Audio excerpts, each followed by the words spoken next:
నమస్తే రమగారు. నమస్తే జయ. రమగారు, మంచి చందమామ కథ ఒకటి చెప్పండి. చిన్న కథ చెప్దామా? పూర్వం ఒక రాజుగారు ఒక ఆయన ఉండేవారు. ఆయన కూడా ఎప్పుడు దిగులుగా ఉండేవాడు, చాలా దీనంగా మొహం పెట్టుకునేవాడు. జనాలకు అర్థమైంది, ఎందుకు ఇంత దిగులుగా ఉంటాడు ఈయన, అంత దిగులు పడ్డానికి కారణం ఏమిటో తెలియదు. అది రాజు తాతండ్రుల నుంచి వచ్చిన రాజ్యం, ఏదో పిల్లలు వాళ్ళు వీళ్ళు ఉన్నారు, రాజ్యం సుభిక్షంగా ఉంది, అన్నీ బాగానే ఉన్నాయి. ఆయన ఇట్లా ఉండేవాడు సూర్మంటూ. ఏమిటో ఏమిటో ఏమిటో అనుకునేవాళ్ళు. ఆయన దిగులుగా ఉండటానికి ఒక రహస్యం ఉంది. ఆ రహస్యం ఆయనకి క్షవరం చేసేటువంటి మంగలి అప్పన్నకి మాత్రమే తెలుసు. జుట్టు కత్తిరించేటప్పుడు ప్రతి నెల అప్పన్న అది చూస్తాడు. ఏమిటంటే రాజుగారికి చెవులు గాడిద చెవులు ఇట్లా ఉంటాయి ఆయనకి. అయితే ఆయన ఏం చేసేవాడు, మామూలుగా అయితే గడ్డం చేయడానికి వీడు రోజు విడిచి రోజు వచ్చేవాడు, తలపని చేయడానికి నెలకోసారో 2 నెలలకోసారో. అప్పుడు ఈ కిరీటము, ఈ జుట్టు కవర్ చేసిన జుట్టు అంతా వెనక్కి తీయాలి కదా, అది కవర్ చేసేలాగా హెయిర్ కట్ చేసి పెట్టేవాడు. ఈయన ఎక్కువగా కిరీటం పెట్టుకునేవాడు.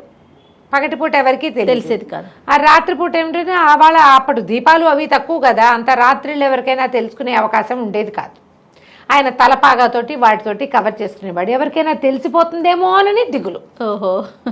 అయితే ఇలా కొద్ది రోజులు చాలా కాలం గడిచాక ఆయనకి ఏమనిపించిందంటే, ఎవరికి తెలుస్తుంది, ఊరికే నేను ఎందుకు దిగులు పడుతున్నాను, అక్కడి నుంచి వీళ్ళు ఈ పురోహితులు తర్వాత మంత్రులు, మీ దిగులుకి కారణం ఏమిటి, మీరు ఇలా మనసు బట్టి ఇదవటానికి ఏమిటి, ఎప్పుడు దిగులుగా ఎందుకుంటారు, మీ దిగులు ఏదో మాకు చెప్పండి అని అడుగుతూ ఉంటే, చెప్పండి చెప్పండి అంటే వీడెవరికైనా చెప్తాడేమో అని ఒకరోజు ఏం చేశారు, వాడు జుట్టు కత్తిరించడానికి వచ్చినప్పుడు, అరే మా అప్పన్న, నా చెవులు గాడి చెవులని ఎవరికీ తెలీదు, ఎవరికైనా తెలిసింది అంటే అది నీకు, నువ్వు నీ వల్ల నీకే తెలుసు, నువ్వు నీ వల్లే బయటికి తెలియాలి, కాబట్టి ఎవరికైనా చెప్పేవో జాగ్రత్త, చంపేస్తాను అన్నాడు.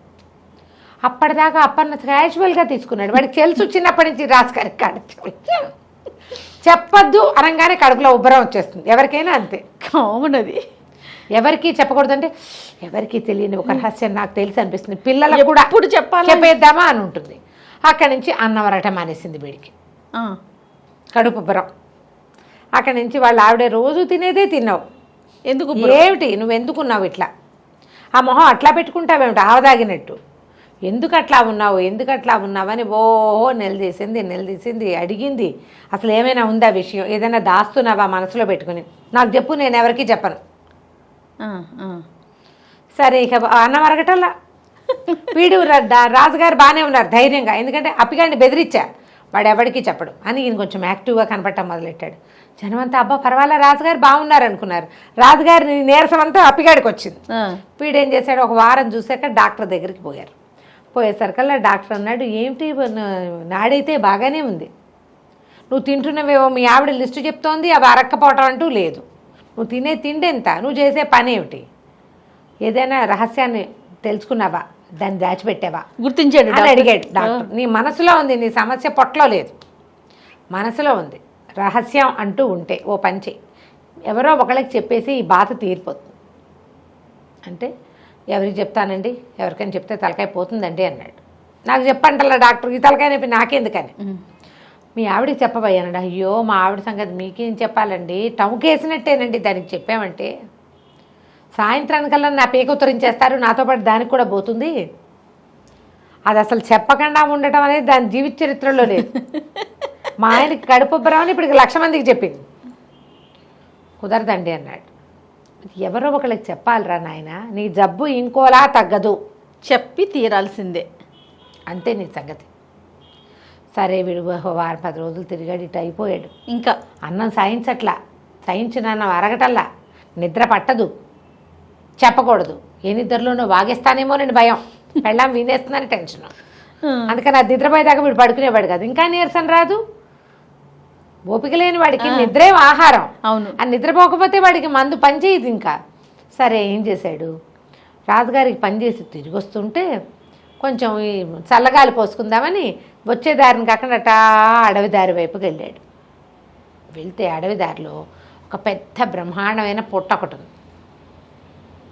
పాములు లేవు, చీమలు పెట్టిన పుట్టే బోలుగా కనపడుతోంది. సరే ఏమనుకున్నాడు, ఎవరో ఒకరికి చెప్పేయాలంతే, చకచకా వెళ్ళి ఆ పుట్ట దగ్గర చప్పట్లు తట్టి చూశాడు, దాని నేలను తన్ని చూశాడు. ఏమీ పాములు లేవు, అన్ని వ్యాఖ్యాలు అయిపోయినాయి. పాములు ఉండాలి, చీమలు పెట్టిన పుట్టలో పాములు ఉంటాయి, చీమలు లేవు, పాములు లేవు. ఆ పుట్టలో ఇట్లా మోహం పెట్టాడు పెద్దది, అది ఇట్లా హోల్సేలే ఉంటుంది కదా, పెట్టి రాజుగారి గాడి చెవులో, రాజుగారి గాడి చెవులో హోయ్ ఓహోయ్ ఓహోయ్ అని 5-6 సార్లు చెప్పేసి అమ్మయ్య అని ఒక పెద్ద తేనిపొచ్చి ప్రశాంతంగా వెళ్ళిపోయాడు. బాగుపడ్డాడా? వాడికి ఏం అవ్వాల, ఇంకా బాగానే చెప్పేశాడు కదా. పుట్టలో అయిపోయింది.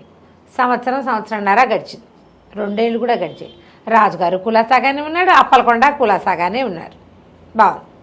అయితే ఏమైంది, తర్వాత సంవత్సరం మరుసటి సంవత్సరం బ్రహ్మాండమైన వానపడి, బాగా వానలు విపరీతంగా పడి ఈ మహావాల్మీకంలాగా ఉండే పుట్ట సాగపడికి పైగా కరిగిపోయి, ఆ పుట్టలోంచి దాని లోపల అడుగున ఎక్కడో ఉన్న వెదురు మొలక మొలిచి పెద్ద వెదురు చెట్టు అయింది. అది వెదుళ్ళ దగ్గరే పుట్టొచ్చింది, ఆ పెద్ద మొక్క చచ్చిపోయింది. ఈ వర్షం బాగా పడి పుట్టనానిపోయి ఆ లోపల ఉన్న మొలక పెద్దదైపోయింది. వెదుళ్ళు సడన్గా వస్తాయిట, పెద్ద పెద్ద పెద్ద పొదగా అయింది. తర్వాత 2 ఏళ్ళు 3 ఏళ్ళకి రాజుగారు పెద్ద సభాభవనం ఒకటి కట్టించారు. అందులో సంగీత కచేరీలకి వారా వీర చాలామంది పిలిచారు. పై ఊళ్ళ నుంచి కూడా ఎంతమందో వచ్చారు వాద్య కచేరీలకి. అక్కడలో ఒక సంగీత విద్వాంసుడు ఒక మంచి వేణునాదం వచ్చు ఆయనకి. ఆ వేణువు కోసం వెతుక్కుంటూ కొత్త వెదురు కావాలని అడవిలోకి వెళ్ళి ఈ పుట్ట మీద ఉన్నటువంటి వెదురులోంచి 2 మంచి సలీసుగా ఉన్నటువంటి సన్నటివి బాగున్నవి తెచ్చుకున్నాడు. కాకపోతే తొలిగా రాజుగారి దగ్గరే వాయించాలనుకున్నాడు. ఆ వెదురు ఇంత పొడుగు వస్తుందా, దానికి హోల్స్ కొట్టాడు. మూసి చూస్తే గాలి ఇటు నుంచి అటు వెళ్తోంది, బాగుంది. అదే కదా మనకు కావాలి. సరే వెళ్ళాడు. వెళ్ళిన తర్వాత అందరూ తలా ఒక కచేరీ చేశారు. ఈయన కూడా మృదంగ విద్వాంని, వైలిన్ విద్వాంసుని, వెనకాల తంబురా వాళ్ళని, టింగ్ టింగ్ అని తాళం కొట్టే వాళ్ళందరినీ కూర్చోబెట్టుకుని పువ్వు అని ఊద్దాం అనుకున్నాడు. ఊదేసరికి రాజుగారి చెవులు గాడి చెవులు అని వచ్చింది అందులోంచి.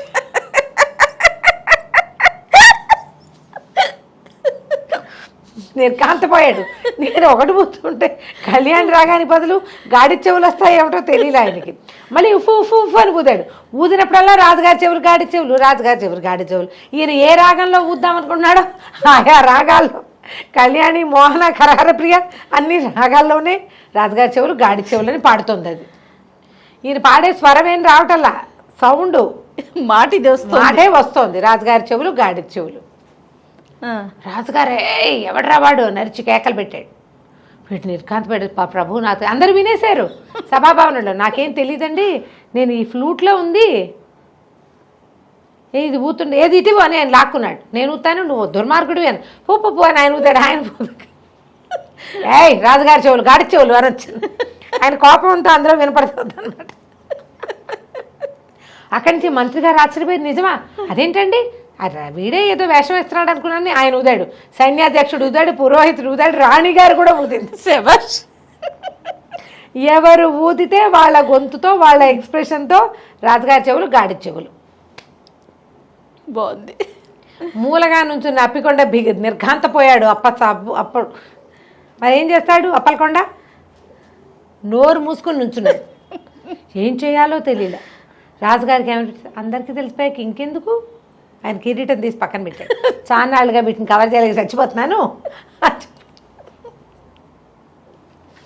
అప్పటికి 100 సార్లు రాజుగారి చెవులు గాడి చెవులు అని విన్నాక నిజంగా గాడి చెవులు చూస్తే ఓ గాడి చెవులా అంటారు. గాడి చెవులు అని ఆశ్చర్యపోరు కదా. 100 సార్లు విన్నాక క్యాజువల్గా ఉంటాయి అవన్నీ.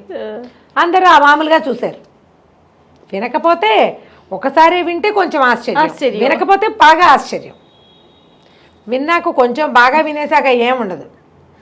అంతే. ఫస్ట్ టైం విన్నప్పుడే షాకింగ్. అంతే రమ్మగారు, ఏ విషయమైనా అంతేగా. ఇంకా దీన్ని కవర్ చేయడం ఎందుకు? అప్పన్నా రేపొద్దున వచ్చి చెవుల మీద జుట్టు కత్తిరించారు, ఆ విసుగొస్తుంది, జుట్టు భరించలేక అన్నాడు. మర్నాడు అప్పలకొండ వణుకుంటూ వచ్చాడు. రాజుగారు కులాసాగా ఉన్నారు.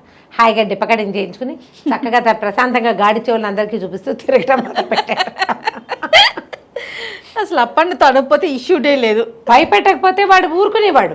అతను క్యాజువల్ గా తీసుకున్నాడు. రాజుగారు అందరి చెవులు ఇలాగే ఉంటాయి. రాజుగారు అంటే ఆ మాత్రం చెవులు ఉండాలనుకునేవాడు పాపం. బెదిరిచ్చేసరికి వచ్చిందనమాట కథ కంచికి మనం ఇంటికి. చాలా బాగుంది రమ్మగారు. నమస్తే.